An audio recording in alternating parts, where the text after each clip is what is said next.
What's up, YouTube? Today we are going to be watching two true horror stories, Animated Ex-Girlfriend and The Woman Under the Tree by Wansee. And let's see how scary they are.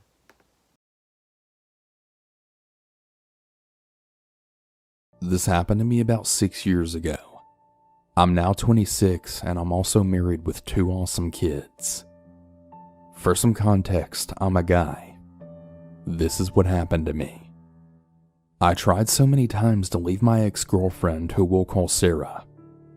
Whenever I would tell her that I wanted to see other people or that I should move out so that we have room to breathe, she would always go crazy and threaten to kill or cut herself or even drive her car off of a bridge. Mind you, where I live, there really isn't any bridges. Anyways, one day I run into my ex-girlfriend, who we'll call Rachel, at the mall. We ended on good terms, so we had actually talked like nothing happened. I had told Rachel about my situation with Sarah and how I really wasn't happy with her, and that I was really scared that she was gonna do something to harm herself. Rachel told me if I was really worried that much that I should let one of her family members know. So one day during work, I called her on my lunch and told her we should have dinner and talk. I also ran to our place and got all of my things and my dogs and moved everything back into my parents' house. I know, that's really messed up, but you have to understand that she was crazy, like really crazy. When we went to dinner, I told her in public that we should break up because I just wasn't happy anymore. And to be honest, I really hadn't been for a while. I mean, we had been together for about 3 years and I just wasn't happy. I had actually told her a few months after we started dating that I thought we were better off as friends. Anyways, so we break up and I go back to my parents' house, which they really weren't happy about because they knew how she was and they were really scared that she was going to do something to the house, or maybe even worse.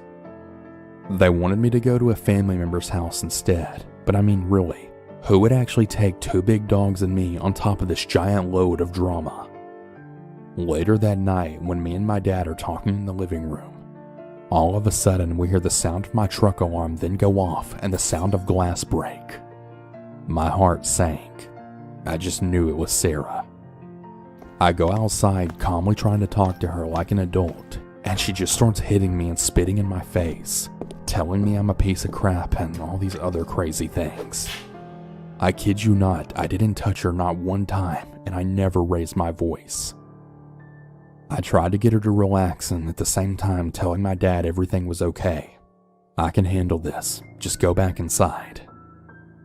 Finally, after about a half hour of just getting hit and yelled at, she eventually leaves, peeling out of my parents' neighborhood. Let's fast forward a few days later. I end up getting a visit from the cops asking where I was the night of this night and blah blah blah. You know how it goes. I tell them, but they don't believe me. They say that they want to take me downtown for some questions. Being the decent person that I am, I decide to go willingly.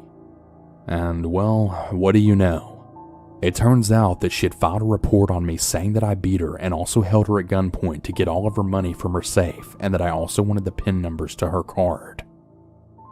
For a while, I didn't even say anything because I was just so shocked at this point. I then tell the cops, "Look at me. I'm the one that has cuts and bruises here. She did that. I didn't do anything to her." Their response, "Sir, she's a lady. We have to hear her side on this, and we're gonna need to take some DNA samples from you." Well, I give them what they need, and long story short, I'm thrown in jail waiting for a hearing. About 2 weeks go by and the results came back. And you guessed it, totally negative. Also, I forgot to mention this, but me and Rachel ended up getting back together, but the harassment never stopped. Sarah made it impossible for me to move on with my life. For almost a year, I would get constant visits from cops asking why I was stalking her. Sarah even hired a private investigator to follow me and Rachel around. Every time I got a visit from a cop, I always had something backing me up on where I was whenever Sarah claimed I was stalking her. She had 4 restraining orders filed against me when I never even had anything to do with her. Finally, the judge was sick of it. I guess he had finally seen just how crazy she was because he didn't issue any more restraining orders after that.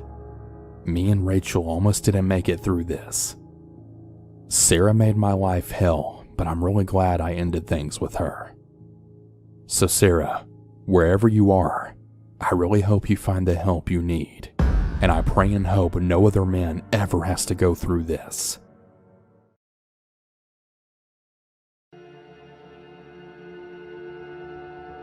I'm from India, and this is a true story of mine.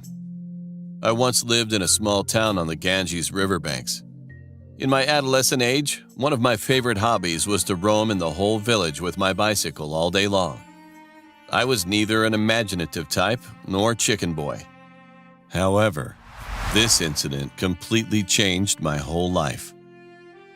In my country, we consider the Ganges to a sacred river in Hinduism, and the water of River Ganges is frequently used in various rituals.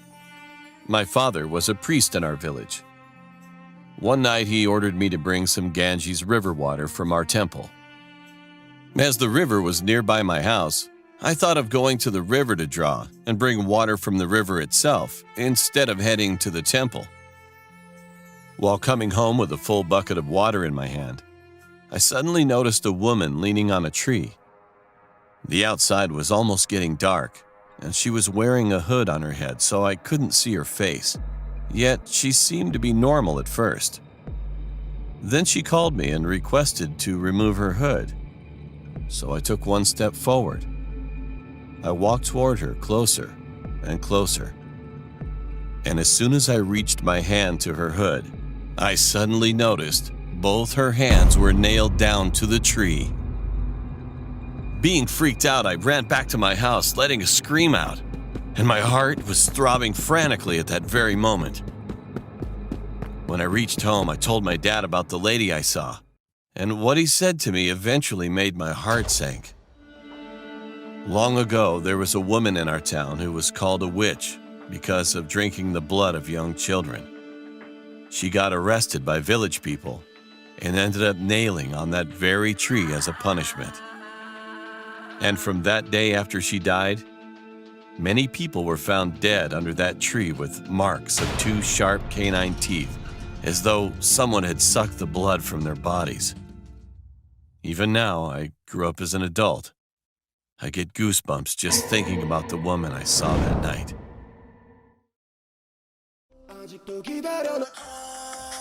Wow. That was really good.